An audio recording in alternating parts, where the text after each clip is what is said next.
para la fase 3 del curso de Sistemas Dinámicos del periodo académico 1605 del año 2022. Voy a compartir pantalla. ¿Me confirman, por favor? ¿Si ya la están visualizando? Sí. Sí, señora. Listo. Vale, muchas gracias. Bueno, entonces, estamos hablando de la fase 3 del curso. Esta fase se denomina Fundamentación Teórica para el Diseño del Proyecto Modelado Matemático del Sistema. Entonces, básicamente, ¿qué vamos a hacer en esta actividad o de qué consta esta actividad? Es obtener todos los modelos matemáticos precisamente de los sistemas que se les están relacionando a ustedes en el anexo 2, que encuentran también junto con la guía. Esta actividad pues tiene un desarrollo colaborativo. La idea es que la construcción la hagan entre todos los integrantes del grupo colaborativo. Entonces, todos tienen los mismos dos problemas. Todos los grupos colaborativos deben entregar los mismos dos problemas que se encuentran en el anexo 2. Allá hay como unas características respecto a unos datos o unos números. Y esos datos salen de los estudiantes de los grupos colaborativos. Entonces, ¿qué vamos a realizar acá? Primero, cada estudiante debe leer y analizar los recursos bibliográficos que se encuentran en los referentes bibliográficos de las unidades 2 y 3 del curso. Y va a analizar el problema que se les plantea en el anexo 2. Entonces, el anexo 2 es este documento que nos presenta dos problemas o dos sistemas diferentes.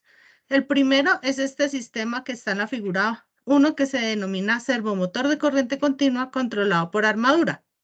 ¿Qué tenemos acá? Eso es un circuito, ¿cierto? Que tenemos una fuente de voltaje de corriente continua que está conectada en serie con una resistencia R, conectada en serie con una bobina o inductancia L, y de ahí tenemos el motor. Este servomotor pues se alimenta con corriente continua, pero como es un motor, nosotros vamos a tener que obviamente los motores funcionan con una señal de corriente, que es esta E, que es la que lo va a alimentar, la que se va a encargar de generar el movimiento, pero ese movimiento es circular. Entonces, eso nos va a generar otra información. Entonces, nuestro primer sistema es este sistema de servomotor de corriente continua, y acá se les indica unos datos. Se les indica que la resistencia es de 10 ohmios, la bobina es de 2 henrios, y bueno, acá no era L, acá realmente pues ya les dimos el valor. Entonces, dos primeros dígitos del documento de identidad lo omitimos porque el valor de la bobina ya se les está relacionando. Pero sí tenemos en cuenta estos dos datos. La J son los dos últimos dígitos del documento de identidad y la B es el número del grupo colaborativo. ¿De dónde van a aparecer esos datos? Por acá nos aparece en la figura dentro del círculo la J y la B multiplicada por una teta prima. ¿Listo? Y nos dice la constante K equivale a 2. Entonces, por acá en algún momento vamos a encontrar que el análisis matemático va a tener una constante K que va a tener un valor de 2. Ese es el primer sistema. El segundo sistema es este sistema eléctrico de protección, que es un circuito RLC, alimentado con una batería, también una fuente B1. Tenemos tres resistencias, R1, R2 y R3. Tenemos un condensador C1 y una bobina L1. Acá les dice, R1 y R2 corresponden. Entonces, R1, los dos primeros dígitos del documento de identidad del estudiante. R2, los dos últimos dígitos del documento de identidad de otro estudiante. Y R3, al tercer y cuarto dígitos del documento de identidad de un tercer estudiante del grupo colaborativo. ¿Qué pasa si, digamos, mis dos últimos dígitos son 0, 0? La idea es que no nos quede ningún dato con 0, sino que tomemos entonces el anterior entero. Entonces, digamos, mi número de cédula termina en 100. No tomo 0, 0, sino tomo 10. ¿Listo? Para que no nos queden datos equivalentes a 0. Para los almacenadores de energía se tiene que el condensador 1 es el número de su grupo colaborativo y la bobina L1 son quinto y sexto número del documento de identidad del estudiante. Lo mismo, que no nos vaya a quedar nada en cero. ¿Cuál es la salida del sistema? El voltaje del condensador C1. Acá es importante tener presente, en este caso, la salida es el voltaje del condensador. Y en el anterior nos dice que vamos a determinar la velocidad de rotación del eje. La velocidad se determina como teta prima o derivada de teta. ¿Listo? Esa es la velocidad. ¿Listo?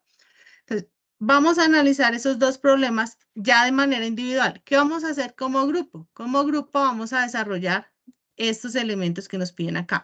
Es decir, vamos a modelarlo. ¿Qué debemos entregar? Ecuaciones diferenciales de cada sistema. Aplicamos los principios que se requieran para modelarlo en el dominio del tiempo. El dominio del tiempo, que es precisamente obtener las ecuaciones diferenciales de ese sistema. Después aplicamos la transformada de Laplace para determinar algo que se conoce como la función de transferencia de mi sistema. ¿Para qué yo aplico la función de transferencia del sistema? El dominio del tiempo es representar por medio de ecuaciones diferenciales. El dominio de la frecuencia es representar por medio de la función de transferencia. Y una vez tengamos la función de transferencia, determinamos comportamiento transitorio y estacionario de forma matemática. Luego lo representamos por medio de espacios de estados. Y finalmente organizamos el documento a entregar. Si nos damos cuenta, acá todo el desarrollo es matemático. Acá no vamos a utilizar nada de MATLAB. Por el momento no necesitamos nada MATLAB. Eso lo vamos a utilizar en la siguiente actividad. Por ahora solo es desarrollo matemático. ¿Qué debe contener el documento? Portada, objetivos. Entonces, ¿cómo obtuvimos las ecuaciones diferenciales? ¿Cómo obtuvimos la función de transferencia? El análisis transitorio y estacionario de esas funciones de transferencia, el modelo por espacios de estados, conclusiones y referencias bibliográficas.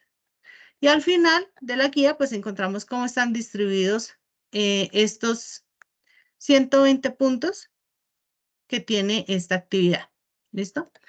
¿Cómo nosotros desarrollamos o cómo vamos a obtener ese modelo matemático?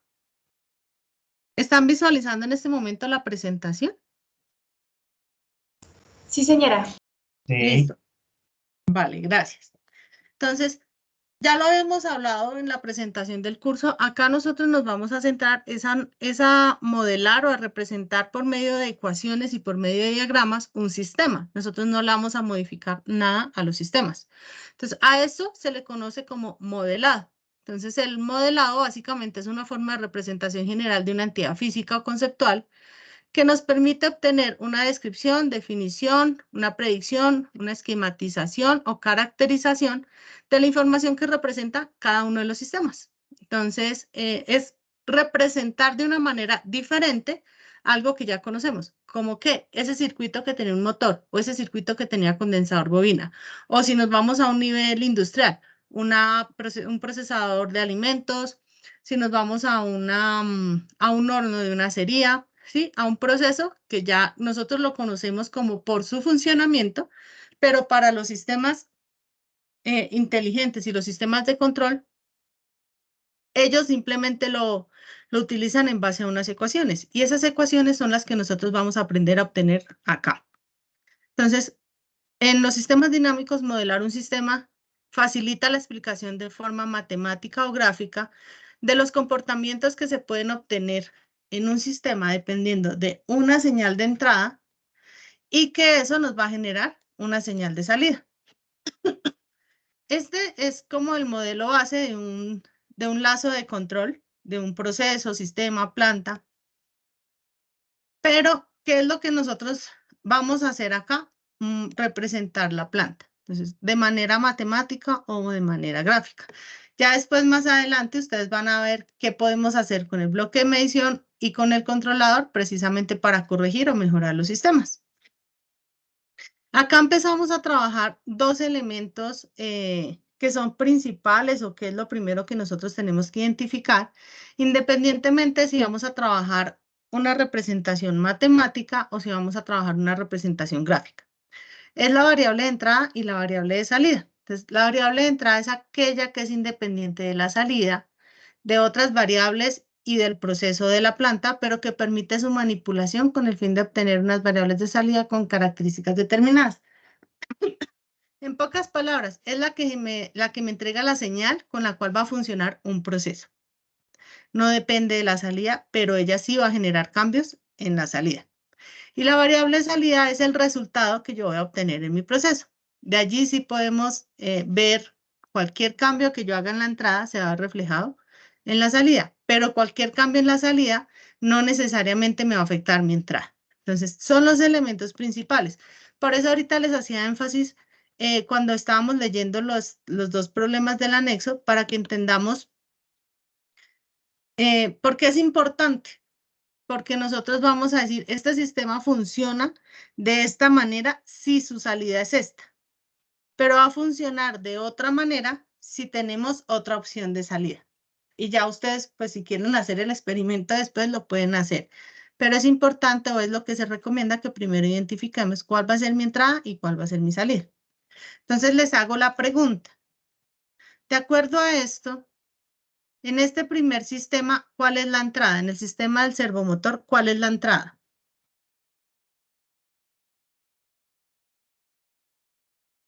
La fuente de voltaje. Sí, señora, la fuente de voltaje, que en este caso sería B, que acá nos dicen que es una batería de 9 voltios. Y la salida, sí nos decían por acá, que es la de velocidad, es decir, la derivada de la posición angular, o teta prima o teta derivada. Y en el segundo sistema nos decían, la salida es el voltaje del condensador 1. Y la entrada, pues, va a ser la fuente de alimentación. Entonces, eso, recordemos, tenemos que tenerlo presente.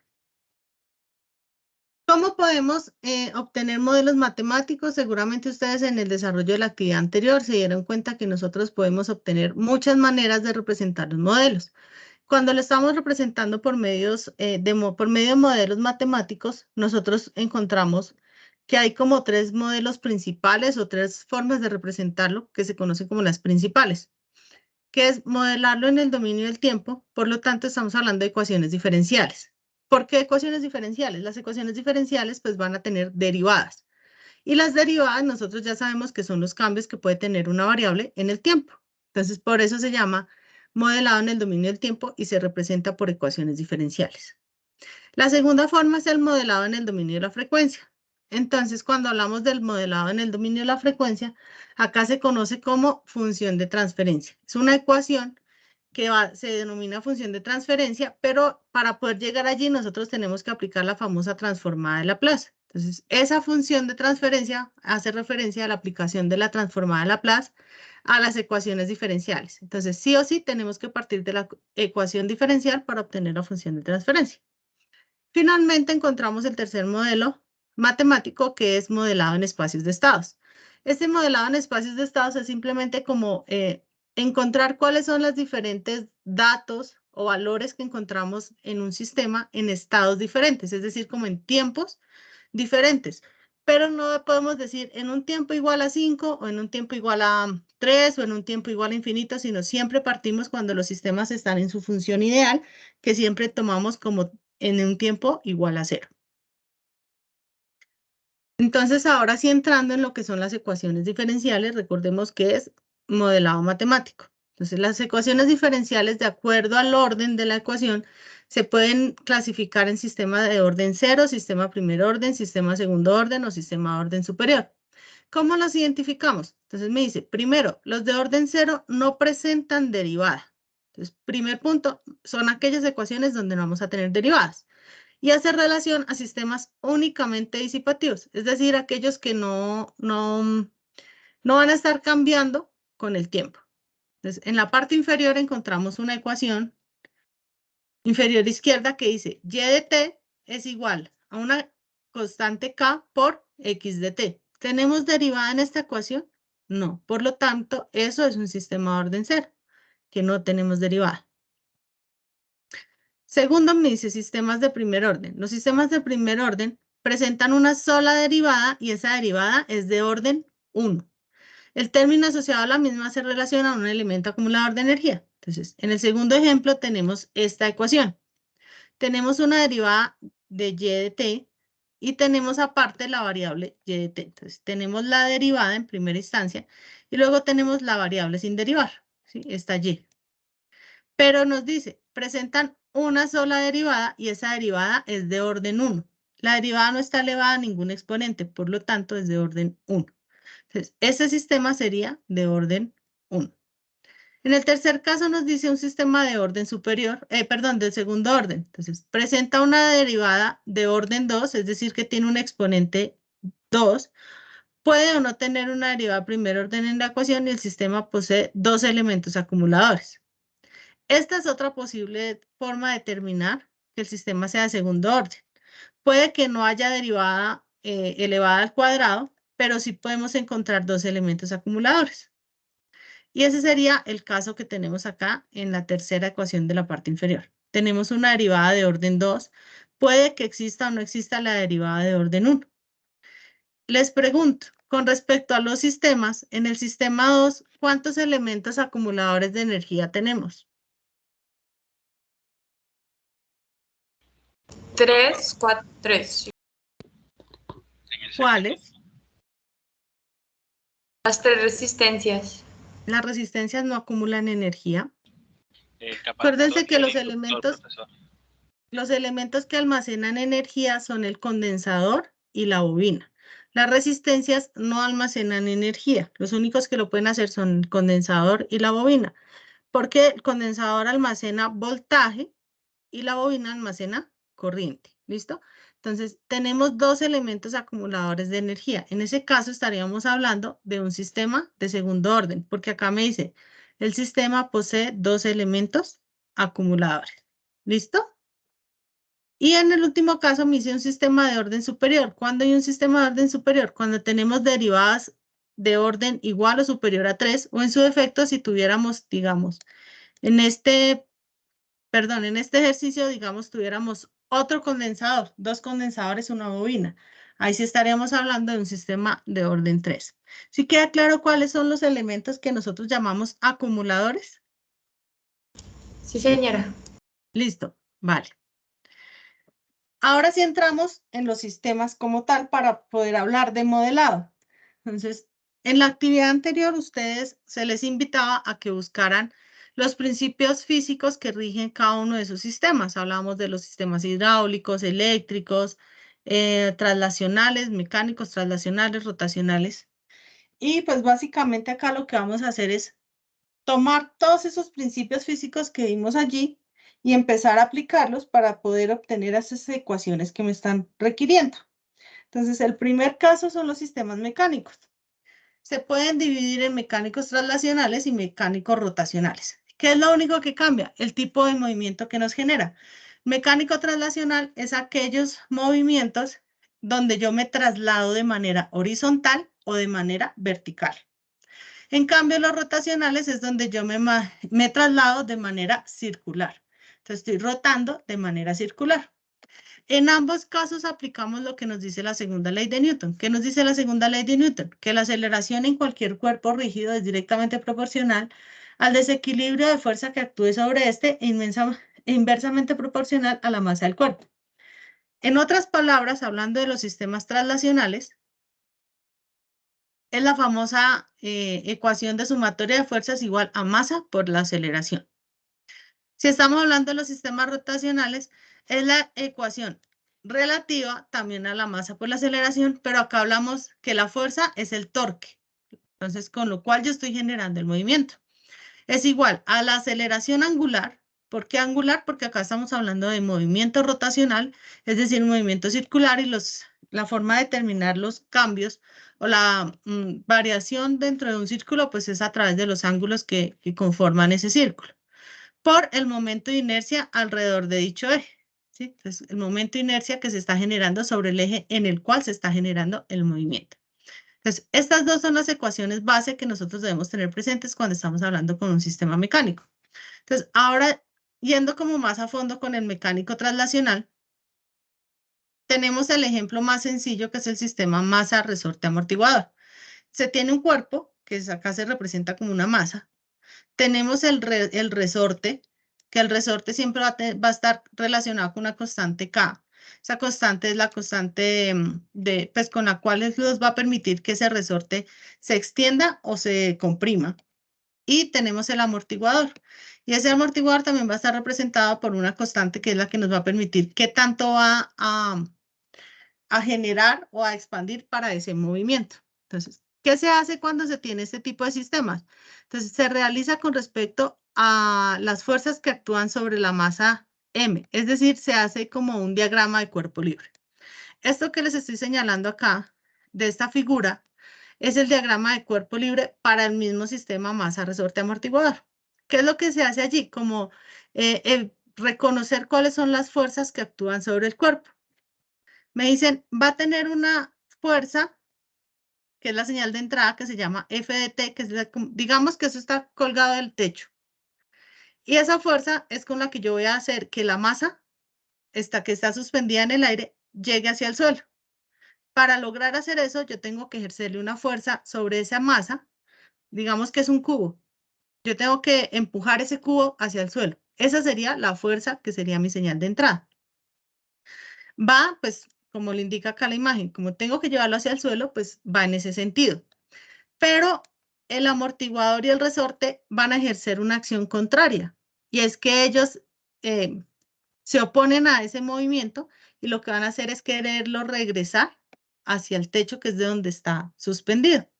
Por lo tanto, acá las flechas van hacia arriba.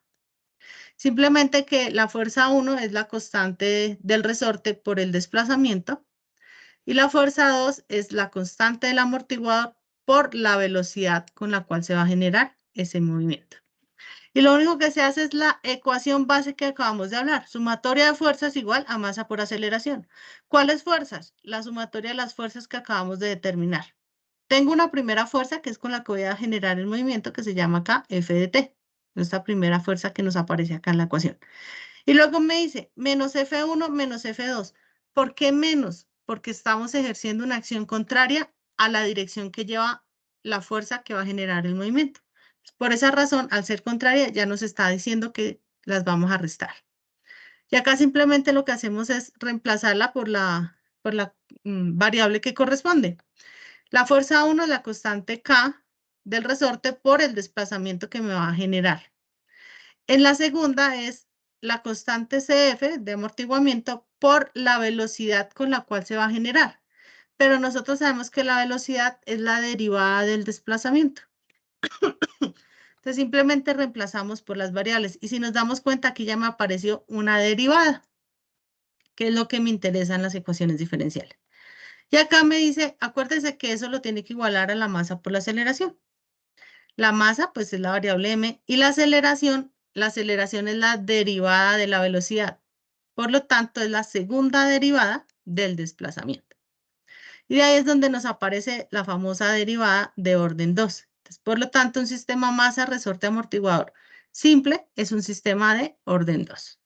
Ya acá, ¿qué queda? Simplemente reemplazar cuánto valía esa masa, cuánto vale la constante del amortiguamiento y cuánto vale la constante del resorte. Eso cuando estamos hablando de un mecánico traslacional. Cuando se habla de los sistemas eléctricos, como el que ustedes tienen en la del sistema 2, Profe, una pregunta. ¿Y señor, con los sistemas rotacionales que nos aparecen en la guía sería el mismo proceso que con los sí, traslacionales? con el mismo proceso. De hecho, aquí ya les voy a explicar uno. Aquí hay ahorita un ejemplo de un sistema rotacional también. Pero aplica el mismo principio, o sea, exactamente lo mismo que hicimos ahorita, pero ya lo miramos bien. Entonces, con el sistema eléctrico hay que tener presente estas tres ecuaciones. Que estas tres ecuaciones, pues básicamente derivan de la ley de Ohm. La ley de Ohm para una resistencia que es un elemento que no acumula energía. Entonces, ¿a qué equivale?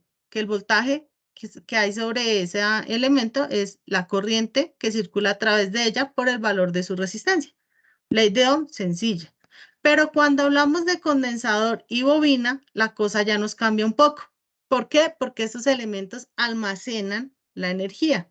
No la dejan pasar sencillamente como lo hace la resistencia, sino ellos la guardan. Por eso se llaman acumuladores. Uno lo almacena en forma de voltaje, mientras que el otro lo almacena en forma de corriente. Entonces, la derivada está en el condensador, en el voltaje que él va a almacenar, y en la bobina en la corriente que va a circular a través de ella. Estas dos ecuaciones son bases, son importantes que ustedes las tengan siempre a la mano, porque siempre que encontremos un sistema eléctrico con condensador y bobina, la tenemos que aplicar. ¿Qué pasa con el sistema eléctrico?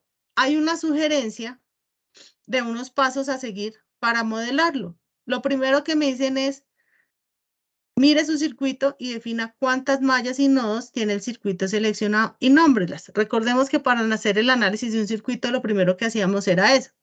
Vemos el circuito, bueno, tenemos 1, 2, 3 mallas, tenemos tantos nodos, tantos elementos. Lo mismo aplica acá. 2. Obtener las ecuaciones correspondientes para cada malla y cada nodo. Entonces, empecemos a analizar el circuito, para lo cual se les reitera que deben quedar en términos del voltaje del condensador y la corriente de la bobina. ¿Por qué? Porque acabamos de ver que tiene que quedar en términos de estas derivadas. Entonces, si yo estoy hablando de ecuaciones diferenciales, estoy hablando del dominio del tiempo, por lo tanto, tengo que tener mis variables, mis ecuaciones en términos de voltaje del condensador y corriente de la bobina.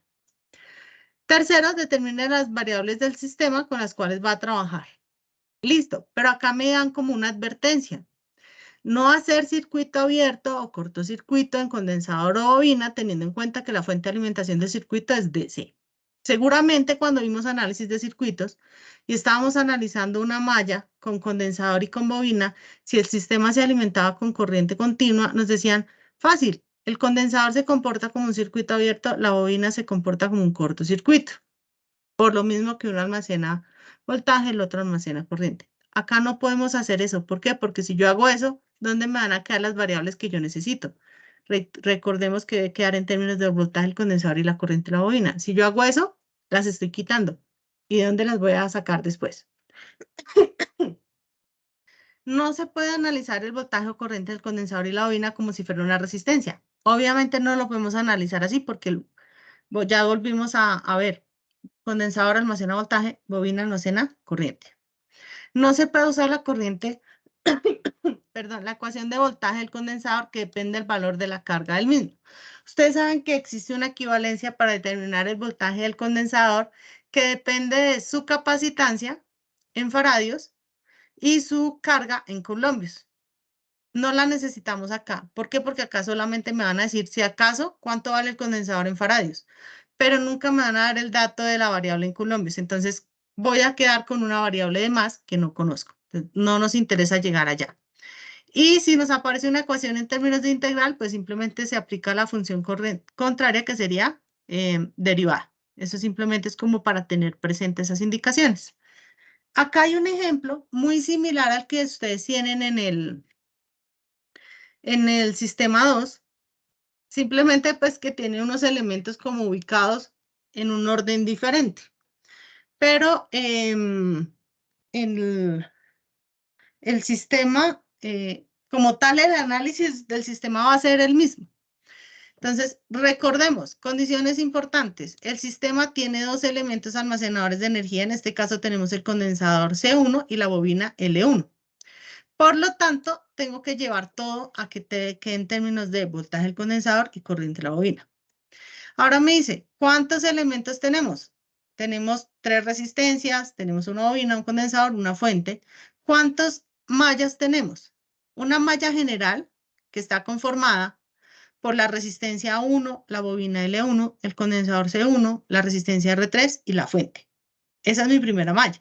Y tenemos otra malla 2 que está conformada por la resistencia 2 y el condensador 1. Ya sé que tengo 2 mallas. ¿Cuántos nodos tengo? Tengo el nodo de referencia de tierra, pero acá también me aparece un nodo A, que es lo que une la bobina L1 con R2 y C1, y un nodo B, que es el que se va a encargar de unir la resistencia 2, el condensador 1, que va hacia la resistencia 3. Entonces, eso es importante que lo hagamos. Recordemos que me dijeron, identifique cuántas mallas, cuántos nodos y nómbrelos para que sepa dónde están. Listo. Ahora, ¿qué teníamos que hacer? Nos decía, comience a analizar su circuito común y corriente. Recordemos cómo analizábamos mallas. Mallas me decían, aplique leyes de voltajes de Kirchhoff, ¿cierto? ¿Qué me decía la ley de voltaje de Kirchhoff? Sumatoria de voltajes que entran en un circuito es igual a sumatoria de voltajes que salen de un circuito. En este caso, ¿cuál sería la entrada? la fuente, ¿verdad? Entonces, B1 es igual a la sumatoria de voltajes que salen. Si entra el voltaje 1, lo que sale es el voltaje que va a estar en la resistencia 1, el voltaje que va a estar en la bobina, el voltaje que va a estar en el condensador 2 y el voltaje que va a estar en la resistencia 3, que es esta ecuación que estamos encontrando acá. Listo, pero ¿qué es cada uno de esos voltajes? ¿Verdad? Porque finalmente eso es lo que yo necesito saber. Empezamos a desglosar cada uno. Voltaje en una resistencia. Ah, bueno, ley de Ohm. Corriente que circula por ella, ¿cierto? La corriente R1, por el valor de la resistencia, que es la misma resistencia R1. Tenemos otra resistencia que se llama R3. Entonces, chévere. Como es ley de Ohm, sencilla. Y me decía, voltaje en la bobina 1. Por aquí me habían mostrado una ecuación que el voltaje en la bobina es la inductancia L por la derivada de la corriente. Entonces, simplemente vengo y digo, acuérdense que la voltaje en la bobina es su inductancia por la derivada de la corriente que circula en ella. Y procedo a reemplazarlas tal cual lo tenía en la ecuación. Voltaje en la resistencia 1, lo que acabamos de hallar de ley de Ohm. Voltaje del condensador, no tengo que hacerle nada porque ya lo teníamos. Voltaje en la resistencia 3 y voltaje en la bobina. Pero, ¿qué es IR1? ¿Qué vendría siendo IR1? Porque yo no la conozco. Pero acá me dicen, tenga presente que la resistencia R1 está en serie con la bobina L1, ¿cierto? Ahí están en serie en mi circuito. Cuando los elementos están en serie, ¿qué pasa con la corriente? La corriente es la misma. Por lo tanto, acá me dicen, como R1 y L1 están en serie, pues la corriente que pasa por la resistencia 1 es la misma que pasa por la bobina L1. Y simplemente ya después voy y lo reemplazo. Y me dicen por acá, ¿y entonces qué es la corriente que pasa por la resistencia 3? Ah, bueno, para hallar la corriente, pues empezamos a analizar nodos. ¿Qué me decía las ecuaciones de corrientes de Kirchhoff? Sumatoria de corrientes que entran en un circuito, entonces sería la que entra aquí para allá, es igual a la sumatoria de corrientes que salen. ¿Por dónde sale? Sale por la resistencia 2 y el otro sale por el condensador, ¿cierto? Entonces, la corriente IL1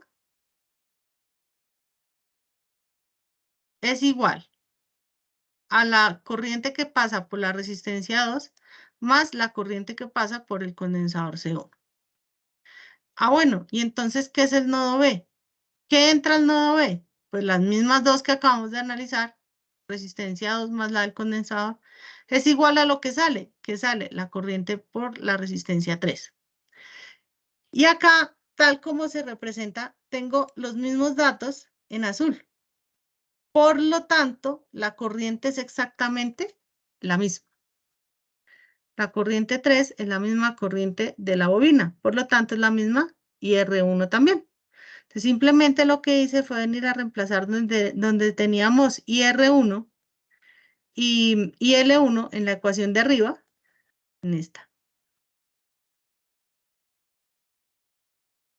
Entonces, lo que se hizo fue reemplazar acá lo que nosotros acabamos de determinar.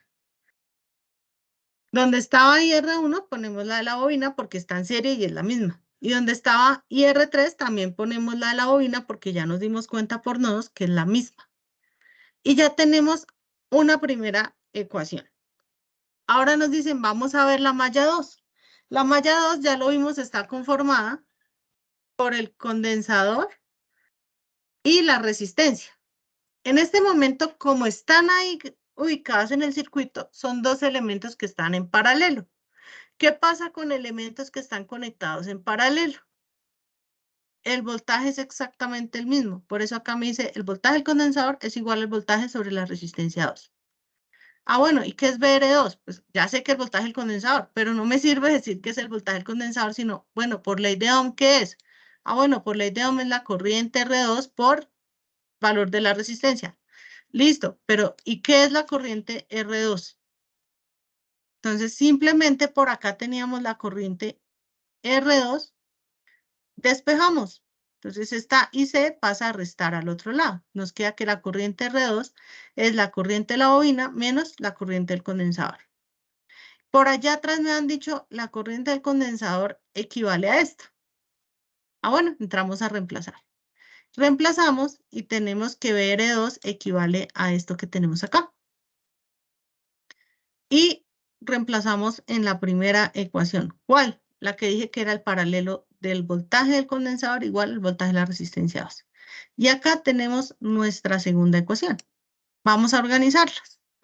De la malla 1 obtuvimos esta ecuación que tenemos acá en el lado izquierdo. De la malla 2 obtuvimos la ecuación que tenemos al lado derecho. Vamos a separar cada una por su cuenta. ¿Qué necesito? Acá tengo una derivada. Bien, ya sé que tengo una ecuación con diferencial, ¿verdad? Acordémonos que la ecuación diferencial es una ecuación con derivada. Y acá también tengo mi derivada. Lo único que me queda es despejarlas. Entonces simplemente todo esto que estaba sumando acá pasa al otro lado a restar. Por eso me queda B1 menos todo lo demás.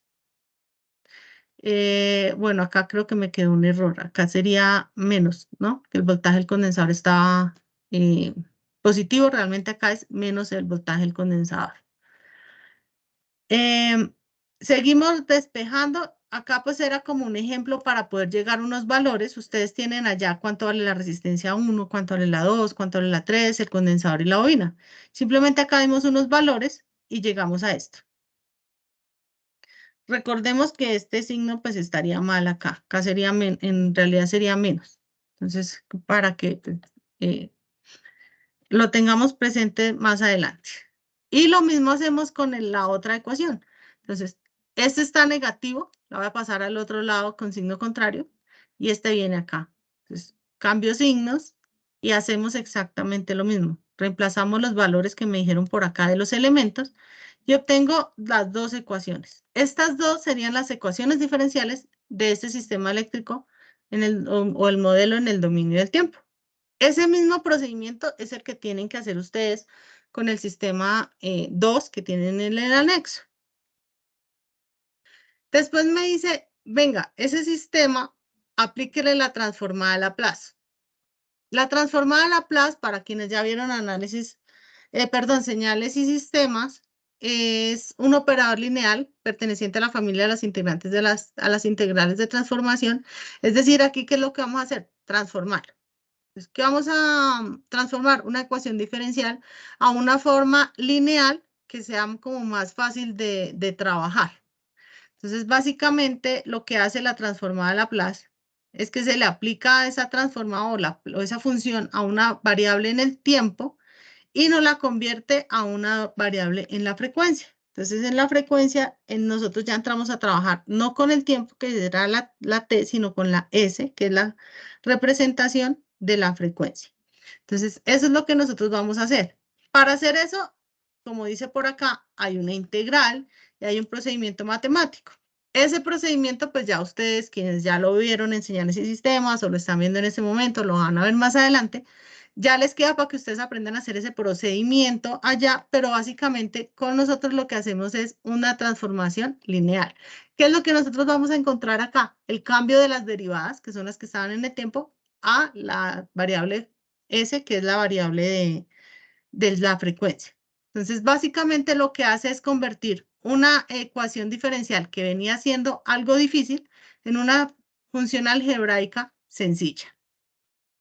¿Qué hay que tener presente? Que si yo le aplico Laplace a una función compuesta, pues es lo mismo que obtener la función en la frecuencia de manera separada. Que si yo le aplico Laplace a una constante por una función en el dominio del tiempo, la constante no va a cambiar. Lo único que cambia son las funciones que dependen del tiempo. Entonces, acá está un ejemplo de qué es lo que nosotros hacemos con Laplace. Lo mismo, veníamos con una ecuación de derivada, ¿sí? Nosotros teníamos nuestra ecuación de la derivada de una corriente, tenemos variables en el tiempo, como el voltaje de la fuente, la corriente que pasa por la bobina, el voltaje que pasa por el condensador. Le vamos a aplicar, entonces acordémonos, si yo le aplico Laplace a todo, una función compuesta es lo mismo que yo le aplicara Laplace a cada una por separado.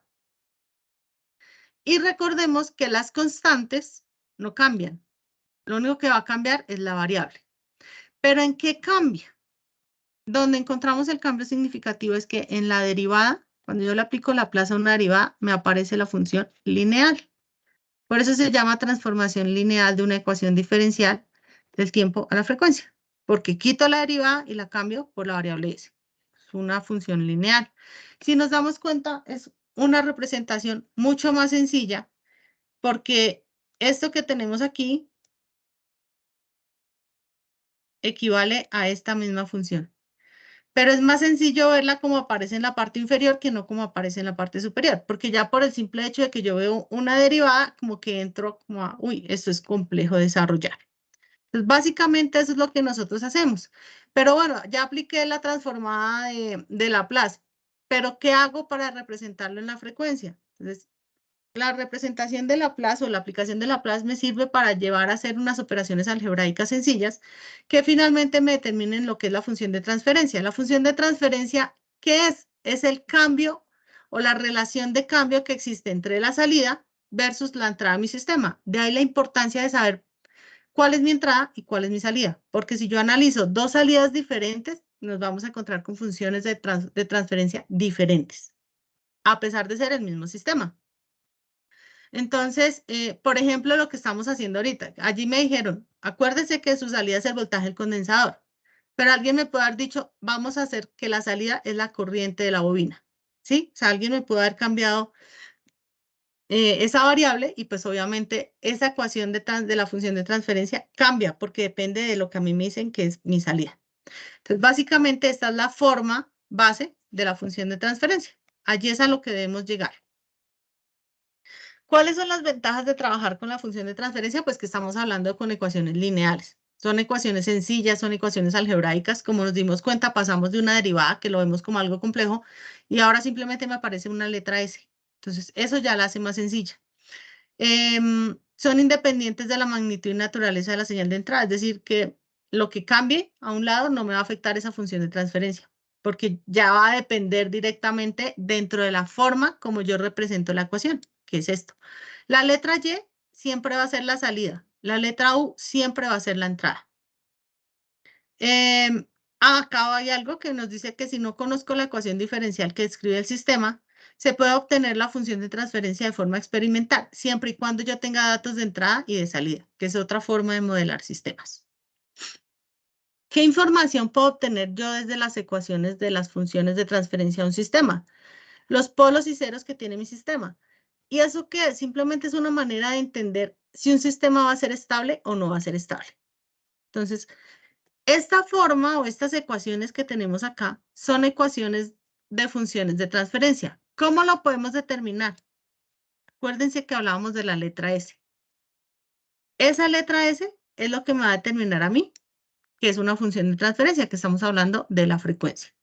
Entonces, siempre voy a encontrar esta forma. ¿Por qué? Porque por acá me decían, acuérdese que hay un numerador y hay un denominador. Entonces, el numerador me dice, son los ceros de mi sistema y el denominador son los polos del sistema. Los polos son los que me determinan si un sistema es estable o no lo es. ¿Qué significa que sea estable? Que llega a un punto en el que se va a mantener quieto. Si no llega a ese punto donde se mantenga quieto, sino que va a cambiar de un valor extremo a otro extremo, el sistema nunca se va a estabilizar. Ahí es donde nosotros tenemos que empezar a hacer como estrategias si necesito lograr que se quede quieto. Entonces, eso es importante identificarlo. Y adicional, los polos me indican el orden del grado del polinomio del denominador, por lo tanto, el orden del sistema. Y acá me dice, el sistema de primer orden es esta ecuación. ¿Cómo sé que es de primer orden? Miremos cómo está la S. La S está elevada a la 1, es decir, orden 1. El segundo me dice, este es de segundo orden. ¿Por qué? Porque la S está elevada al cuadrado. Entonces estamos hablando de un sistema de orden 2. Por lo tanto, les hago la pregunta. Esta última ecuación que nos aparece aquí, ¿qué orden sería? 1, 2, orden superior, 3. De orden superior, ¿Por qué sería de orden superior? porque tiene un polinomio de grado 3. Exacto. ¿Y por qué decimos que tenemos un polinomio de grado 3? Porque acá tenemos un factor, ¿verdad? Entonces tendríamos que romper este factor, hacer las operaciones, y cuando nosotros hacemos la operación, pues S por S cuadrado nos da S cubo. Por lo tanto, hablamos de orden superior. ¿Listo? Esta ecuación que vemos acá como H de S es la ecuación base de un sistema de orden 2. De allí se determinan muchas cosas, entre ellas el comportamiento transitorio del sistema. ¿Qué significa el comportamiento transitorio? Entonces, había algo que nos pide la guía y es determinar comportamiento transitorio y otro, el comportamiento estacionario. Entonces, como su nombre lo indica, transitorio es trance, es decir, el comportamiento en el cual el sistema va a estar generando como toda su acción principal, todo su movimiento. Esta nos lo determina esta ecuación base. Y el otro comportamiento es el estacionario, como su nombre lo indica, donde se va a estacionar, es decir, a dónde va a llegar mi sistema. ¿Cómo lo obtenemos? Entonces, la función de transferencia base, como les estaba comentando, la función de transferencia base, que es esta que tenemos nosotros acá, nos va a determinar la naturaleza del sistema. En este caso, solo aplica para orden 2. Donde nos habla de unas variables. Omega sub n es conocida como la frecuencia natural del sistema. Por eso es el comportamiento natural de ese tipo de sistemas. Y nos aparece una letra rara, una delta, que es el coeficiente de amortiguamiento. ¿Qué significa el coeficiente de amortiguamiento? Es como en qué punto mi sistema va a llegar a ese punto estable o bajo qué condiciones va a llegar a ese punto estable que yo necesito. Y la dinámica del sistema depende de la ubicación de sus polos de la función de transferencia. Yo los puedo determinar en base a esta ecuación que está aquí, o simplemente nosotros estamos hablando de un sistema de orden 2. ¿Qué podemos hacer cuando tenemos una ecuación de S cuadrado para determinar los posibles valores que va a tener S? ¿Qué recordamos por allá de álgebra base?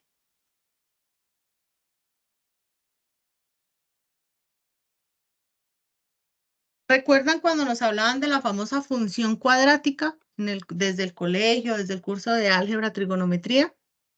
La función cuadrática es esta misma representación que nosotros tenemos. La variable principal, que es la S, está elevada al cuadrado. Por lo tanto, vamos a tener dos posibles soluciones. Y esas dos posibles soluciones, ¿de dónde las determinamos? Una forma puede ser con esta ecuación que tenemos acá, si conociéramos qué es omega sub n y a qué equivale delta. Y la otra forma es la famosa ecuación de la función cuadrática, la que conocimos en el colegio hace mucho tiempo. Y dependiendo del valor de ese coeficiente de amortiguamiento, nosotros podemos determinar qué tan estable o no va a ser mi sistema, cuánto tiempo se va a demorar en llegar a ser estable. Acá tenemos tres ejemplos. Si ese valor está entre 0 y 1, diferente de 0, diferente de 1. Hablamos de polos complejos conjugados en la parte izquierda del plano complejo. En este caso, el sistema es subamortiguado. Vamos a las gráficas que nos aparecen acá. Diferente de 0, diferente de 1, pero que estén esos valores. Acá tenemos la segunda gráfica, parece como en color verde. Delta igual a 0.1. Llegamos aproximadamente hasta 1.7. Continuemos la señal, bajamos, pero llegamos a 0.5 aproximadamente. Volvemos a subir y ya no llegamos a 1 como la teníamos en el primer pico, sino llegamos a 1.4. Volvemos a bajar. Habíamos llegado hasta 0.5, ¿verdad? Pero ahora ya no alcanzamos a 0.5, sino llegamos como a 0.7. Volvemos a subir. Y ahora alcanzamos a llegar aproximadamente hasta 1.1. El sistema nunca toca, no se mantiene en su límite superior o su límite inferior, pero nunca llegamos al 1, que sería como el valor ideal. En 15 segundos no llegamos allá. Por lo tanto, se llama subamortiguado, que va a tener picos por encima, picos por debajo y se va a demorar en estabilizar. Eso significa subamortiguado. Encontramos el segundo caso, cuando equivale a 1. ¿Qué pasa allí? Polo real repetido. Se dice que el sistema tiene amortiguamiento crítico. Bueno, no miramos, por ejemplo, el segundo caso, que era este, delta igual a 0.4, ¿cierto? Veníamos, pico máximo lo alcanzo como en 1.25 aproximado. Empieza a descender. Pico mínimo lo alcanzo como en 0.9. vuelvo a subir y en 10 segundos casi estoy en el 1. Estoy un poco por encima del 1, pero para los 15 segundos, mire, ya estoy en el límite de 1. Entonces, es subamortiguado, pero se demora menos tiempo en estabilizar. Miremos qué pasa con el 0.8. 0.8 es este como aguamarina que estoy señalando acá en la mitad. ¿Tuvo pico extremo? Ni superior ni inferior. Simplemente cuando llegó a los 5 segundos ya estaba en 1, pero se demoró 5 segundos para llegar a 1. Pero es como el valor más rápido para estabilizarse. Miremos qué pasa cuando es 1. Me dice que hay un amortiguamiento crítico. Es esta que les estoy señalando que es como morada. Se estabilizó en 1 antes de 10 segundos. Pongámosle como 9 segundos acá en este punto. No tuvo límite superior, pero se demoró 10 segundos para estabilizarse aproximadamente. Miremos del tercer caso, cuando es mayor de 1. Polos reales distintos y el sistema es sobreamortiguado. Ese caso, delta igual a 2, es el que aparece acá en la parte inferior como amarilla. Inició y llegando a los 15 segundos, todavía no ha llegado a 1. Entonces, eso se llama sobreamortiguado, que estoy por debajo del valor que yo necesito y por lo tanto me va a demorar en llegar. Miremos el primer caso, cuando delta es igual a 0. Llega a 2, baja a 0, vuelve a 2, vuelve a bajar a 0. Esos son los que yo les decía que nunca se va a estabilizar, porque va a estar siempre cambiando. Entonces, esos son los casos que nosotros necesitamos determinar. ¿De dónde lo obtenemos? De esta ecuación. Entonces, cuando ustedes tengan la función de transferencia, podemos llegar a despejar acá y obtener cuánto vale delta para decir si mi sistema es amortiguado, subamortiguado o sobreamortiguado. ¿Listo? El otro caso es el teorema de valor final, que es el mismo comportamiento estacionario, es decir, a dónde llego, por eso se llama teorema de valor final. Y se obtiene con el límite de una función. Y ese límite de función, uy, acá porque salió así tan raro. Ese límite de función es esta ecuación que tenemos acá, que se obtiene cuando el límite de la función de transferencia, cuando S tiende a 0. Es decir, cuando en la ecuación de la función de transferencia, la variable S tiende a 0. Entonces, por acá está como el ejemplo de cómo hacemos con la función de transferencia, las dos ecuaciones que hallamos anteriormente. Y empezamos a resolverlas. Lo mismo, aplicamos la plaza a la ecuación compuesta, que es aplicarle a cada una. Recordemos que las constantes no tienen función. Y de la ecuación, mire lo que obtenemos. Lo único que me va a cambiar es la derivada, que se convierte en una letra S. Hacemos el mismo procedimiento en la segunda ecuación. El único cambio significativo que encontramos es la derivada por la S. Y acá me dice algo muy importante. Tener presente cuál es su salida, porque todas las ecuaciones van a quedar en términos de esas variables de salida y entrada únicamente. Entonces recordemos, entrada era B1, ¿cierto? Salida, voltaje del condensador. Pero, ¿cuál es la variable que no es ni entrada ni salida? Si yo tengo por acá B1, pero me aparece IL1. Entonces, ¿qué hago yo con esa variable que no la necesito porque no es ni entrada, no es ni salida? Acá me dice, por lo tanto, se debe despejar esa variable en una de las ecuaciones y reemplazarla en la otra. Entonces, necesito despejarla. Entonces, necesito despejar IL. Entonces, dije que la voy a despejar en esta primera ecuación. Hacemos todo el proceso para despejarla y me dice, IL, después de hacer todo el proceso, es esto. Y ahora me dice, esta ecuación que acabas de despejar, ve y la reemplazas en la ecuación 3. Mi ecuación 3 era esta. ¿Dónde lo voy a reemplazar? Donde aparece IL. ¿Qué hice? Acá lo que hice fue dejar como a un lado los que eran la IL para venir a factorizar y simplemente reemplazo esto y sigo operando. Pues acá simplemente deben tener cuidado porque hay muchas operaciones matemáticas. Recordemos que es punto a punto, entonces todo ese desarrollo se hace y finalmente llego a este punto. Me dice, deje a un lado, bueno, veníamos a ver acá. Deje a un lado lo que es entrada, deje al otro lado lo que es salida. Deje al lado izquierdo lo que es salida, que es el voltaje del condensador. Deje al lado derecho lo que es entrada, que es el voltaje de la fuente. Nos queda de esta manera. Y aquí ratificamos que eso es un sistema de orden 2. Acordémonos que dijimos que era de orden 2 porque teníamos un condensador, una bobina, dos elementos almacenadores de energía. Entonces, por esa razón, es un sistema de orden 2. Acá, ¿ya qué me queda hacer? Agrupemos términos. Tengo 54S, 2S. Acá ya puedo agrupar y me queda 56S. De acá tengo 6 menos 3, me queda pues 3. Y ya miren que la ecuación es mucho más sencilla. Y ahora me dicen, bueno, acá tiene voltaje el condensador, acá tiene voltaje el condensador, acá tiene voltaje el condensador, pues factorice. Voltaje del factor del condensador, factor de 18S cuadrado más 56S más 3. Al otro lado sigue siendo igual. Ahora me dice, acuérdese que la salida del voltaje del condensador se representa por YDS y la entrada se representa como UDS. Cambio variable, me queda YDS a cambio del voltaje del condensador, UDS a cambio del voltaje 1. Acuérdese que la forma de la función de transferencia es esta. Entonces necesito esta U, traerla aquí debajo de Y. Por lo tanto, esto que está multiplicando debe pasar acá a dividir este 3. Y es el procedimiento que hago acá. Esta es la ecuación de función de transferencia de mi sistema. Como les dije, es un procedimiento matemático que va a requerir de que ustedes estén muy presentes, muy concentrados cuando lo vayan a hacer, para que no tengan inconvenientes. Y a este le aplicamos teorema del valor final. Entonces, acuérdense que es el límite cuando S tiende a 0 de la función de transferencia. Ah, bueno, mi función de transferencia es esta. Aplíquele el límite. ¿Cómo le aplico el límite? Pues donde está la variable S lo voy a reemplazar por 0. 18 por 0, 56 por 0, ¿qué me queda? 3 sobre 3 y eso es igual a 1. Es decir, ese sistema tiene que llegar a 1. Cuando lo vayamos a graficar en la siguiente tarea, ese sistema tiene que llegar a 1. Ustedes se van a dar cuenta que esa ecuación tiene que llegar a 1. Ese sería el procedimiento de la transformada de Laplace.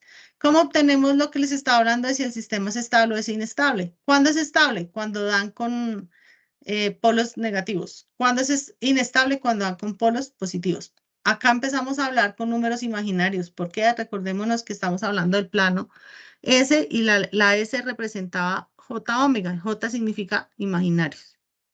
Y acá era lo que yo les estaba diciendo de la famosa función cuadrática.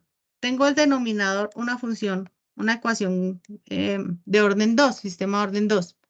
¿Qué me dice la función cuadrática? X es igual a menos b más o menos la raíz cuadrada de b cuadrado sobre menos 4ac, todo sobre 2a. Simplemente empiece a reemplazar cada uno de esos datos, que es a, que es b y que es c. Reemplácela y vamos a obtener dos posibles soluciones.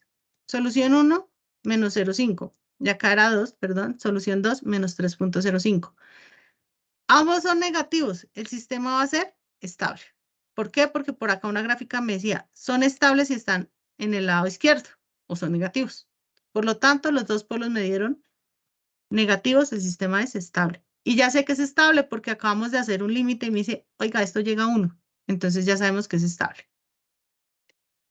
Y ya me queda la representación de espacios de estados. En la representación de espacios de estados, ¿qué tenemos que tener presente? Que aparece un estado, que es básicamente el conjunto más pequeño de variables que determinan el funcionamiento de un sistema, cuando dichas variables están en un tiempo inicial o un comportamiento inicial. Lo que yo les decía hace un momento, lo evaluamos siempre en el comportamiento inicial, o sea, cuando el tiempo es igual a 0. Tenemos las variables de estado, que es el conjunto más pequeño de las variables, es decir, a la variable que le vamos a analizar es estado. En este caso, pues estamos hablando de un condensador, voltaje del condensador y una corriente en la bobina. Y el vector de estado o matriz de estado es la forma de representarlo. Estas son las ecuaciones base para representar espacios de estado. ¿Pero qué son? Entonces, la X punto, acordémonos que X punto es derivada, es igual a X más BU. Entonces, recordemos, X es el estado, U es la entrada. Esta es la ecuación de estado del sistema. Y por acá me habla de la ecuación de salida del sistema. Pero me dicen, hay una A, hay una B, una C y una D, que es cada una de ellas. Entonces, A es la matriz dinámica o matriz de estado. Es la que siempre va a multiplicar la variable X, porque son los estados. El B es la matriz de control o matriz de entrada, que siempre va a multiplicar a U, porque es la entrada. C, estamos hablando de la matriz de salida. Y D es la matriz de transmisión directa. Entonces, esta es la forma base de representarlos, ya sea como matriz o sea como vector. Y simplemente lo que se hace es la ecuación base que la acabamos de ver, pues reemplazamos que es cada una de ellas. A es una matriz, X de T son los estados. Entonces, todo depende de cuántos estados tengamos. Si yo tengo voltaje de condensador y corriente en la bobina, tengo 2 estados. Por lo tanto, mi sistema va a ser 2 por 2. ¿Listo? Eso me va a determinar acá lo mismo que nos están representando. ¿Cómo empezamos nosotros a hacer esta ubicación? Entonces, como les dije hace un momento, partimos del hecho de la ecuación diferencial y empezamos a hacer la ubicación. ¿Qué es importante acá? Que ustedes digan, mi estado 1 es esta variable y mi estado 2 es esta otra variable. ¿Por qué? Porque ese orden no puede cambiar. Si yo digo acá que mi estado 1 es la derivada de la corriente en la bobina, es decir, en la parte izquierda, donde yo estoy hablando de derivadas, acá en la parte derecha, donde yo hablo del estado, tiene que ser exactamente la misma variable, es decir, ¿cuál sería? La corriente de la bobina. Si yo intercambio este orden, me va a quedar mal. ¿Por qué? ¿Cómo empezamos? Me dice, su variable 1 es la derivada de la corriente de la bobina. Empecemos en orden. ¿Qué término debe ir acá? Pues el término que en mi primera ecuación multiplica a la primera variable.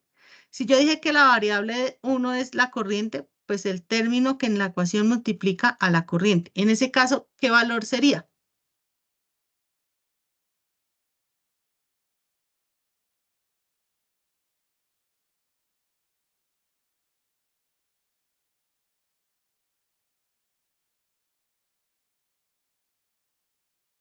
Bueno, vuelvo y les repito. Si yo digo que mi primer dato es la derivada de la corriente en la bobina, para ubicarlo como ecuación 1, esa va a ser mi variable x1. Acá la represento con color azul para que lo tengamos más claro. Por lo tanto, en mi ecuación, donde haya la corriente, que es mi variable 1, tengo que determinar cuál es el dato número que la está multiplicando. En este caso, tengo el -3. Vengo y lo ubico acá como primer término de mi primer renglón. Ahora me dice, vaya y mire cuál es x2. Si dije que la primera era la corriente, pues la segunda es la del voltaje del condensador. Por lo tanto, debe ir el dato que multiplica a la variable 2, que sería el voltaje del condensador. Por eso, el dato que venía a ubicar acá es un medio. Acá es positivo porque es más un medio. Bueno, acá en este caso la ecuación, porque recordemos que por allí tenía un error de un signo. Y ahora me dice, acá va el dato que multiplica la entrada. La entrada, UDT, ya sabemos que es la misma voltaje de la fuente. ¿Qué dato va? Un medio. Y ahí ya ubiqué mi primera ecuación. Entonces, ya saltamos a hacer la segunda ecuación. Recordemos el orden. ¿Qué dato multiplica la variable 1 en la segunda ecuación? Entonces, acá es 1/3 positivo. Ahora, ¿qué dato multiplica la segunda variable? -1/9. ¿Y ahora qué encontramos en el último? Resulta que acá no teníamos un tercer dato en esta ecuación. Por lo tanto, es como si existiera esa variable multiplicada por 0, porque ya sabemos que el 0 por cualquier dato es 0. Simplemente es ese valor de 0, no lo podemos omitir si no venimos y lo ubicamos. Y esta es la ecuación de estado de ese sistema. Ya tengo mi primera ecuación, me hace falta la segunda, que es la de salida. ¿Cómo la hallamos? ¿Qué le dijeron a usted que era la salida? Ah, bueno, a mí me dijeron la salida es el voltaje del condensador. Ah, bueno, entonces no tenemos nada en la corriente de la bobina. Entonces acá me queda un 0. Me dijeron, es el voltaje del condensador. Entonces está multiplicada por 1, por eso acá aparece un 1. No tenemos nada en la entrada, por eso acá aparece 0. Esta que tenemos acá en la parte inferior es la ecuación o la representación de espacio de estados para la salida. Este ya es más como de seguir los pasos y tener claro el orden. Si yo digo que la primera variable es la corriente, en todo sentido va a ser la corriente. Y el segundo sería el voltaje. Si yo lo puedo hacer al contrario, yo puedo decir, la primera variable va a ser el condensador. Y me va a funcionar siempre y cuando yo mantenga ese orden también. ¿Listo? Les había comentado que la pregunta que me estaba haciendo hace un momento el compañero con respecto al sistema, cuando tenemos un sistema rotacional. Entonces, cuando se tiene un sistema rotacional, es importante que nosotros tengamos presente que aplica la misma ecuación de sumatoria de fuerzas. Entonces tenemos una señal de entrada, que es el torque, y vamos a obtener una señal de salida, que en este caso pues es una velocidad angular. Entonces, la sumatoria de fuerzas es igual al momento de inercia por la velocidad, por la aceleración angular. Y me dice que S es igual a la sumatoria. Acá pues no podemos decir que es un diagrama de cuerpo libre porque acá no es cuerpo libre, sino es de un movimiento circular. Entonces, simplemente ¿de qué depende? ¿Cuál es mi primera fuerza? La señal de entrada. Y esa señal de entrada es el torque. Y menos la señal de salida que nosotros estamos teniendo, que es la constante B, que es la que nos va como a limitar ese movimiento por la velocidad con la que se va a mover, omega de t. Reemplazamos los datos, pues esta aceleración angular sería la derivada de omega, ¿no? Entonces ya sabemos que la aceleración es la derivada de la velocidad, que acá estamos hablando de la velocidad. Y reemplazando la ecuación nos queda de esta manera. Entonces, esta sería como la ecuación para representar el sistema. ¿Qué pasa con el sistema que ustedes tienen de primeras, que estamos hablando de un sistema electromecánico? Ese sistema electromecánico consta de dos partes. Un análisis eléctrico, que es el circuito, y un análisis mecánico, que es lo que se va a encontrar en el rotor, que es el movimiento como tal. Entonces, tenemos un primer análisis aplicando leyes de voltaje de Kirchhoff. Sumatoria de voltajes es igual de que entran, es igual a sumatoria de voltajes que salen. Y el segundo análisis sería esta señal que tenemos por acá.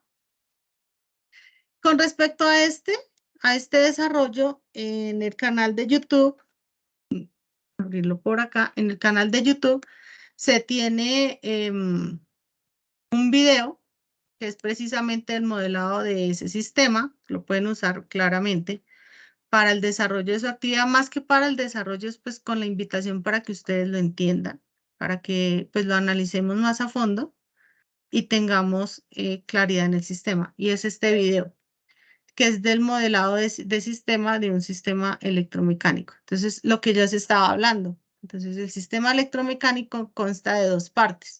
Un análisis eléctrico del circuito, que estaría conformado por la resistencia, la bobina y el motor físico como nosotros lo conocemos. Y más adelante vamos a encontrar el análisis mecánico, que es ya con el rotor o el movimiento circular que vamos a encontrar en el rotor. Entonces, básicamente vamos a llegar a un punto en donde esos sistemas nos van a generar dos ecuaciones. Una ecuación inicial con el análisis eléctrico y una ecuación al final con el análisis rotacional, ¿sí? Pero si nos damos cuenta, vamos a encontrar un punto en donde vamos a tener como una variable común que sería la corriente. Recordemos que un motor funciona por inducción magnética, es decir, por una señal de corriente que nosotros estamos generando en las borneras, acá donde tenemos el más y el menos de la fuerza electromotriz, y él con esa corriente inducida es que va a hacer mover el rotor del motor. Entonces, por esa razón era que les decía que vamos a encontrar un punto en común porque uno va a depender del otro. Y simplemente ahí es donde nosotros entramos a hacer el análisis. Entonces los invito a que busquemos este video para que ustedes tengan como ese elemento guía para el desarrollo de la actividad.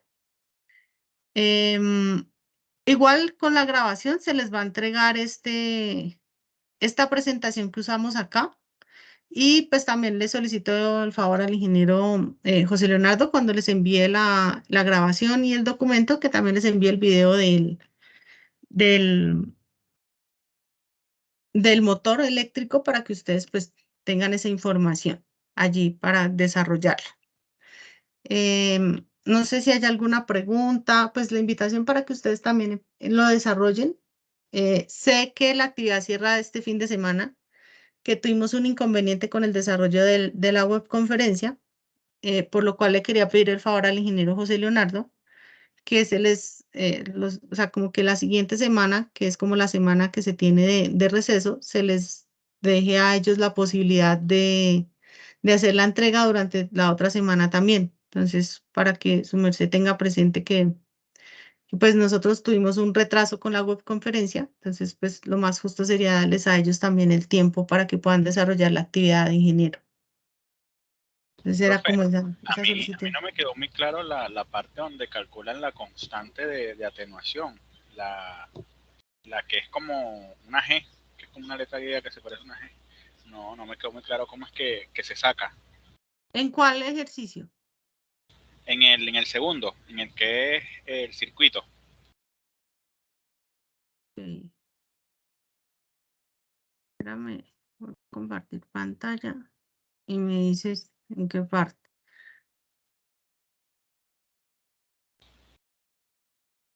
Ah, ya sé de qué me estás hablando. Acá, esta. Esa, exacto, esa misma. Ok, listo. Bueno, ustedes lo primero que tienen que hacer es hallar la función de transferencia. Entonces, por ejemplo, nosotros hicimos acá y llegamos a este punto, ¿cierto? Tenemos esta ecuación. 3 sobre 18s cuadrado más 56s más 3. ¿Sí? Entonces, venga, yo tengo ese por acá abierto. Voy a hacer una cosa por acá. Tenemos la función de transferencia. Entonces, voy a copiar esto. Ay, controlcito. Voy a abrir una nueva diapositiva por acá. Ahí están viendo la nueva diapositiva, ¿verdad?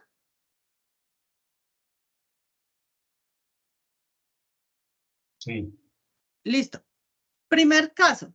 Resulta que el sistema, si nosotros lo comparamos con la que tenemos acá, con la ecuación base o lo que me dijeron a mí que era mi ecuación base, me dicen S cuadrado no está multiplicado por ningún valor, ¿cierto? Y yo tengo 18S. Entonces, lo primero que tengo que hacer es llevar esta ecuación a esa misma forma. ¿Cómo lo hacemos? Simplemente es todos los términos los divido en 18. 18 sobre 10, 3 sobre 18, 18 sobre 18, 56 sobre 18 y 3 sobre 18. ¿Por qué razón? Porque yo necesito que esta función de transferencia, ya sé que 18 sobre 18, ¿a qué equivale 18 sobre 18? A 1, ¿cierto? Porque necesito que esta ecuación me quede esta parte del S cuadrado igual a la que tenemos acá. Listo, ya lo cumplí. Me queda 3 sobre 18 sobre S cuadrado más 56 sobre 18 más 3 sobre 18. ¿Hasta aquí estamos claros? Sí, profesora. Listo. Ahora sí me dicen, bueno, su ecuación base es esta que tiene aquí abajo. Entonces, ya la copio acá para poderla editar.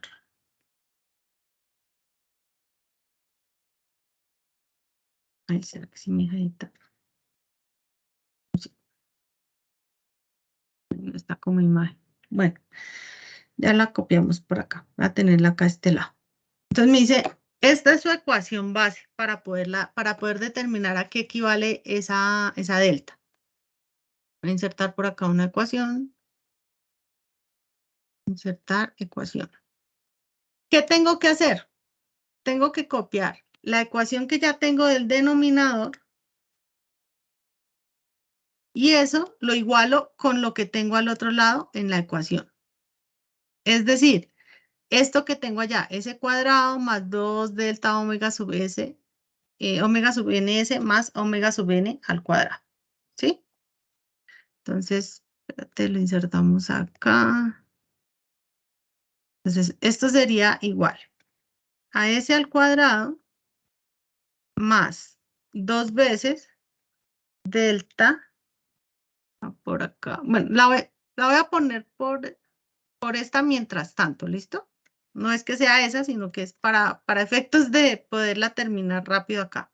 Omega S más omega al cuadrado, ¿sí? Entonces me dice, ¿tenemos igual el numerador con el último dato del denominador? Sí, 3 sobre 18, 3 sobre 18. En caso que alguien no tenga el mismo dato, porque hay un sistema que puede que no me dé el mismo valor, jugamos con el denominador, ¿listo? Y empezamos nosotros, como estamos igualando términos, nosotros ya sabemos, bueno, S cuadrado es igual a S cuadrado. Perfecto. Omega sub n es igual a, bueno, 3 sobre 18 es igual a omega al cuadrado. Entonces empezamos a decir acá lo siguiente. Bueno, yo ya sé que omega cuadrado es igual a 3 sobre 18. Y eso es, ¿a cuánto equivale 3 sobre 18 matemáticamente? Entonces, vámonos de una vez con números.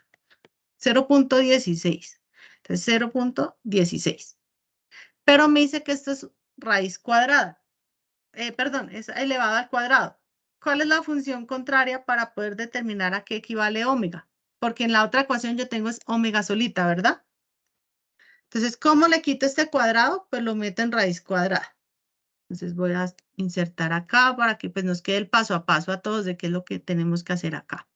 Entonces, por acá necesito raíz cuadrada. ¿Qué voy a llevar al radical? Todo esto, pues omega cuadrado, esto es igual. Si le hago raíz cuadrada al lado izquierdo, obviamente tengo que hacerle raíz cuadrada al lado derecho. Entonces, raíz cuadrada de 0.16. Si de pronto ustedes tienen por ahí una calculadora científica, ¿cuánto nos da eso?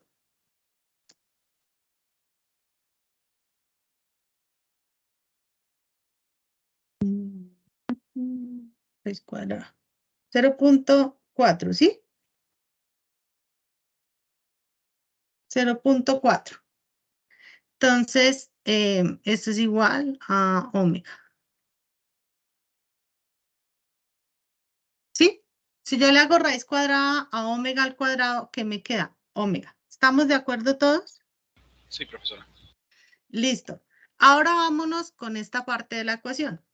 Entonces voy, no, sí, ahí está. Voy a traerla aquí a este lado. Hacemos exactamente lo mismo que hice con la del omega cuadrado. Me dice que eso, si yo voy a mi ecuación, si yo voy y la reemplazo, bueno, acá me quedó la S abajo y la S iba arriba, ¿no? Acá es acá S. Si yo voy y lo reemplazo, ¿eso a qué sería igual? A 56 sobre 18. Entonces, 56 dividido en 18, eso es igual a 3.11. Entonces, eso es igual a 3.11. ¿Cierto?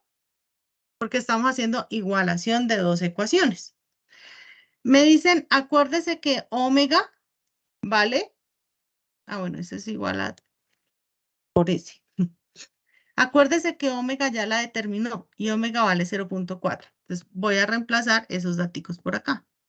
Entonces, esto vale 0.4. Tengo ese al lado izquierdo, tengo ese al lado derecho, pues yo las puedo cancelar de una vez, las voy a quitar. Listo. ¿Cuánto me da esta operación? 0.4 por 2 me da 0.8. Entonces, yo ya puedo quitar acá este 2 y esto me da 0.8. ¿Hasta aquí vamos claros? Sí, señora. Ok, perfecto. Y ya me queda lo último, entonces lo último sería eso, que esto pasa a dividir este 0.8, está multiplicando, pasa al otro lado a hacer la función contraria. Divide en 0.8. Y eso finalmente, ¿a qué es igual? 3.11 dividido en 0.8. 3.88. Ese es el valor de delta. Ahora regresemos a la presentación que me decían por acá cuando vimos lo de los amortiguamientos. Cuando es mayor que 1 va a ser sobreamortiguado. ¿Y cuándo era sobreamortiguado? Miremos la gráfica amarilla. ¿Se acuerdan? Que les dije, va a llegar al límite, pero se va a demorar mucho. Esos son los sobreamortiguados. Sé que va a llegar a 1 porque ya lo vimos, pero se me va a demorar mucho porque sobreamortiguado me da mayor de 1. ¿Sí? ¿Sí quedó claro cómo determinamos esa variable? Sí, señora. Listo. Julián, no, Juan. Sí, profesora, sí quedó claro. Listo. Vale, perfecto. Bueno, listo, chicos. Entonces, ahorita tan pronto ya se convierta el video y lo subamos a YouTube, entonces yo le comparto los datos al ingeniero José Leonardo para que les envíe, les haga llegar esa información por el correo interno del aula y por el foro, pues para que ustedes puedan desarrollar la actividad. Pues en lo posible, invitarlos a que si lo pueden desarrollar. Pues sé que estos 2 días son críticos, pues que tenemos una fecha especial, pero pues si ustedes lo pueden realizar y entregar en estos días, genial. Si no, pues queda autorizado para que hagan la entrega. Lo único es que ya les queda para que ustedes hagan el trabajo. Los foros sí se deshabilitan el 25. Entonces, para que le hagan llegar el desarrollo al ingeniero a través del correo interno del aula. ¿Listo? Listo, sí, señora. El correo, ¿cierto? Sí, para el correo interno del aula.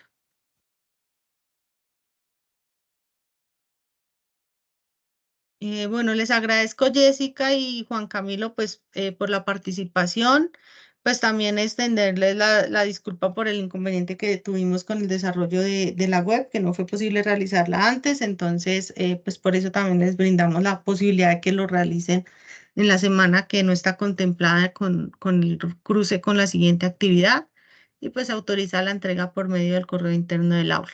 Entonces les agradecemos su participación y quedamos a la espera de la generación del video para compartir la grabación. Que tengan una buena tarde.